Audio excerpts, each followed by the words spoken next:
Curious. This artifact, joined with the relic I discovered earlier, appeared to be but one fragment of a larger emblem. This shard was endowed with elemental fire, enhancing both the Reaver and my telekinetic powers.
Here you are at last. I see you found a fragment of the balance emblem. This will be of even further use to you, if you can find the other three. Now, shall we? Yes. Let us continue our conversation, but on a somewhat different footing. Now, what do you have to tell me, Moebius? You cannot kill me. We both know that this is not how or when I die. Death is not the only possible outcome. Your delusions of fulfilling the vampire's foolish prophecies have badly distorted your judgment. And Raziel is not what you think. You dare imagine what I think. So, you prevented Raziel's soul from entering the Reaver. Do you believe for a moment that by this you have averted your fate? Or his?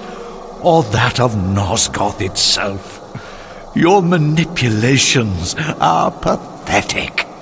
Yet Raziel retains his free will, and that's what frightens you, isn't it, Moebius? You cannot see his path, and so you cannot control it. And neither can you. Yes, Raziel is shrouded from us, but we see the ripples of his potential actions, and every path he might choose leads to the same outcome. He will kill you, Kain. In sparing Raziel, you have written your own death sentence. You still have not answered the question I came to ask. Where is Raziel?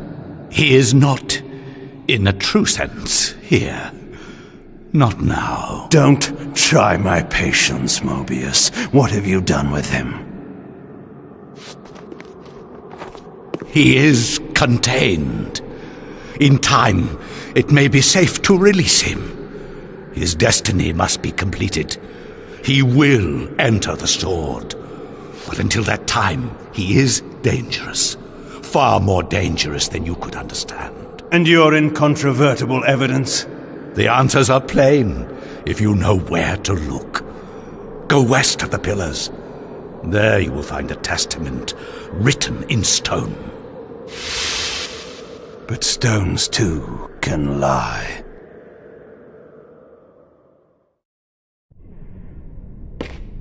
The pillars of Nosgoth stood pristine against the horizon. To the west, I would find the enlightenment Moebius felt I lacked.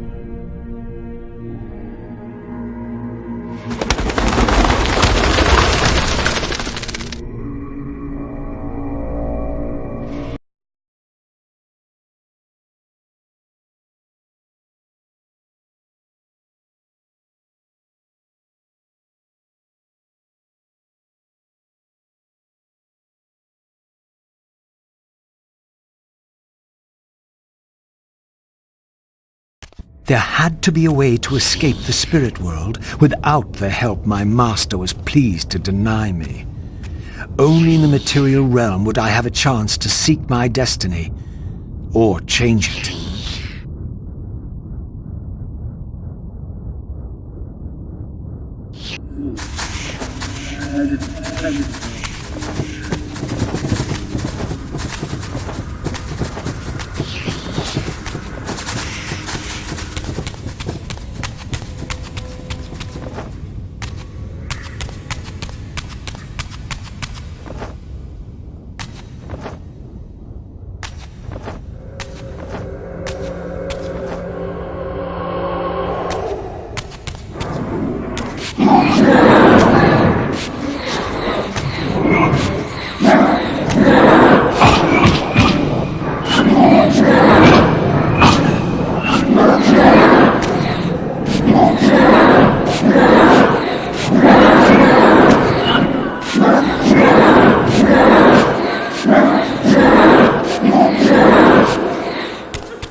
In this crypt, I discovered ethereal gases rising from the mouldering corpse within.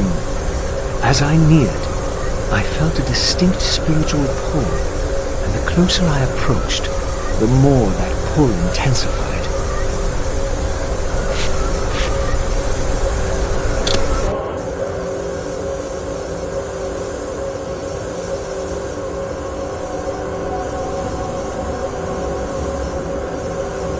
In the end, it was not difficult.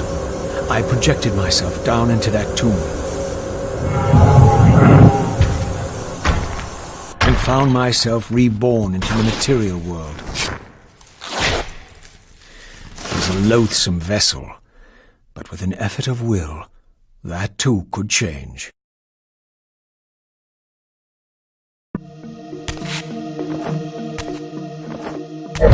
These gargoyles quickened as I drew near, triggering the door to close. I would need to find some means of approaching the door without being observed.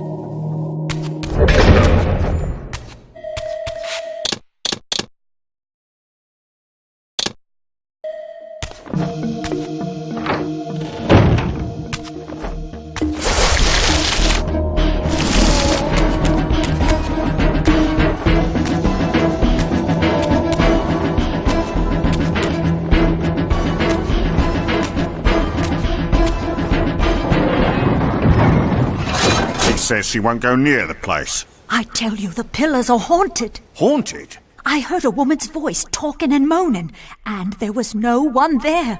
How many vampires have you killed? And you can't face down one ghost? I knew who these were.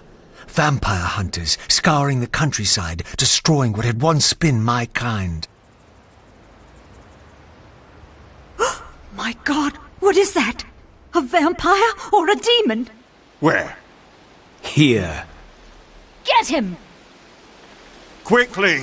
No mercy!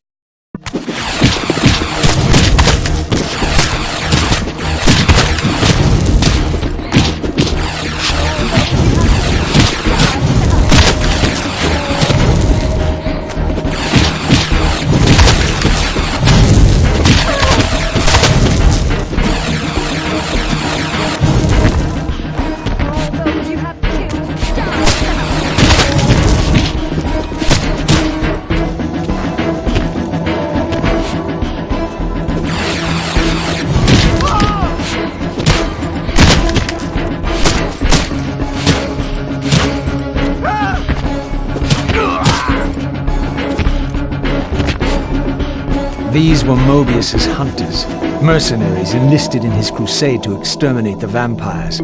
His insignia was unmistakable. But this meant I'd been captive in the underworld for centuries. I had lost 500 years. Then I knew what ghost it was that haunted the pillars. Ariel, the specter of the murdered Balance Guardian. Perhaps she could provide the answers I sought. But first I would have to find a way out of this cemetery.